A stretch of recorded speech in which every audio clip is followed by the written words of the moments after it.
ভোলা বরিশাল সেতু নির্মাণের লক্ষ্যে জরুরি ভিত্তিতে প্রয়োজনীয় সমীক্ষা গ্রহণ। এখন আমি ভোলা 1 আসন থেকে নির্বাচিত মাননীয় সদস্য জনাব আন্দালিব রহমান পার্থকে তার জরুরি জনগুরুত্ব সম্পন্ন বিষয়ে মনোযোগ আকর্ষণে নোটিশ পড়ার জন্য আহ্বান জানাচ্ছি।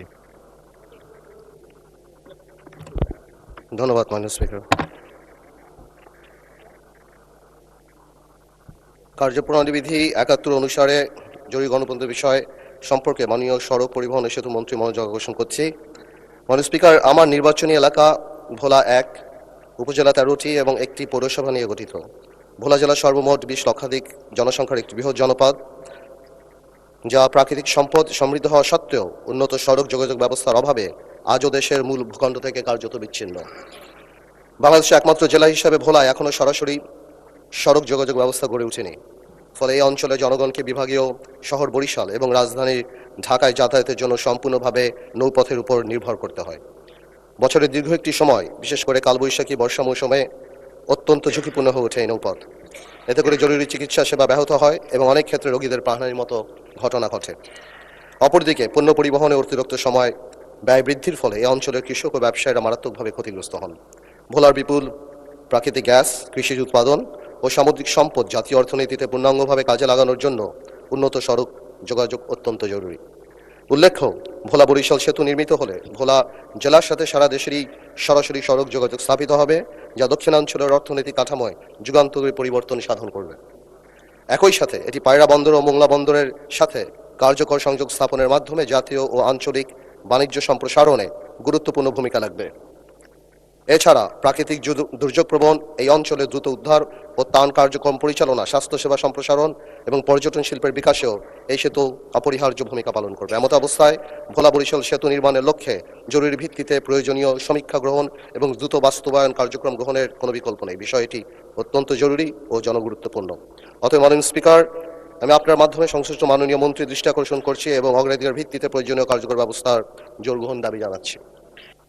আপনি যেভাবে বললেন আর কি, এটা আসলে আমাদের দাবি না, এটা আমাদের একটা আর্তনাদ। একটা শিশু যখন অসুস্থ হয় ভোলাতে, তখন একটা মা সুস্থতার কথা চিন্তা করে না। চিন্তা করে আমরা যে এই ভৌগোলিক কারাগারে 12 ঘন্টা 14 ঘন্টা লাগবে, লঞ্চ নাই, সন্ধ্যা 6টা থেকে পরের দিন সকাল 6টা 8টা পর্যন্ত আমরা যেতে পারি না কোথাও। আমরা একটা ভৌগোলিক কারাগারের মধ্যে আবদ্ধ হয়ে যায়। মাননীয় স্পিকার, আপনি ভালো করেই জানেন, who would know better than you. এর চেয়ে আরেকটা ব্যাপার, কোনো দুর্ঘটনা যদি হয় সন্ধ্যার পরে, স্পিডবোট সন্ধ্যা 6টার পরে মাননীয় স্পিকার চলে না। তো সেই ক্ষেত্রে আজকে দুঃখজনক যে 2026 সালে আমরা ভূখণ্ড, মানে মূল যে ভূখণ্ড তার চেয়ে কত দূরে, এবং এই কারাগার থেকে যে আমরা কবে মুক্তি পাবো আসলে আমরা বলতে পারি না। মাননীয় স্পিকার, আমি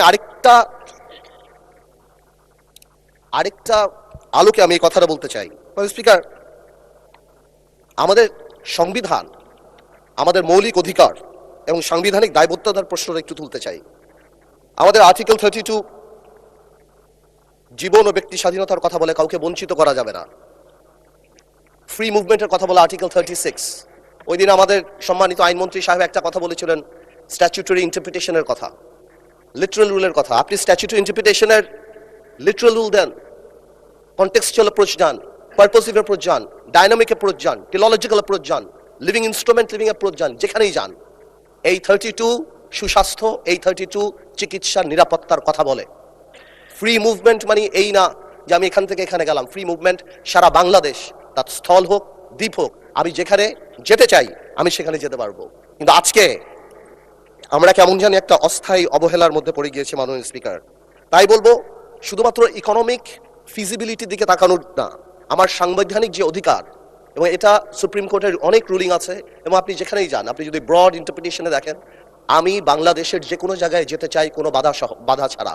কোনো ধরনের ফিনান্সিয়াল বাধা বা অবস্ট্রাকশন বা এই ধরনের অবস্ট্রাকশন এটা কোনোভাবেও সংবিধান অ্যালাউ করে না, এবং সংবিধান এখানে পজিটিভ দায়িত্ব দেয় রাষ্ট্রকে যে আমার এই বাধা সুনিশ্চিত করা। মাননীয় মন্ত্রী সাহেব 17,000 কোটি টাকা বলেছে, 17,000 কোটি হোক বা 25,000 কোটি টাকা হোক, আমার মৌলিক অধিকার এখানে অ্যাট স্টেক। সুতরাং উই নিড দ্য ব্রিজ। আপনি যেভাবে বললেন, স্বপ্নের ব্রিজ, এটা আমাদের সাম্যের অধিকার, সাম্যের প্রতীক, এটা আমাদের অধিকার।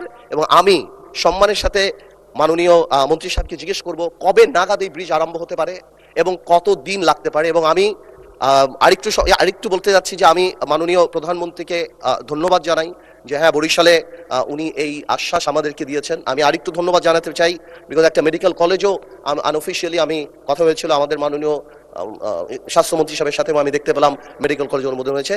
যা coming back to Bhola bridge, আমি এতটুকু জানতে চাচ্ছি এটা কত দিন লাগতে পারে এবং কবে এই কাজ আরম্ভ হতে পারে। আপনাকে ধন্যবাদ স্পিকার।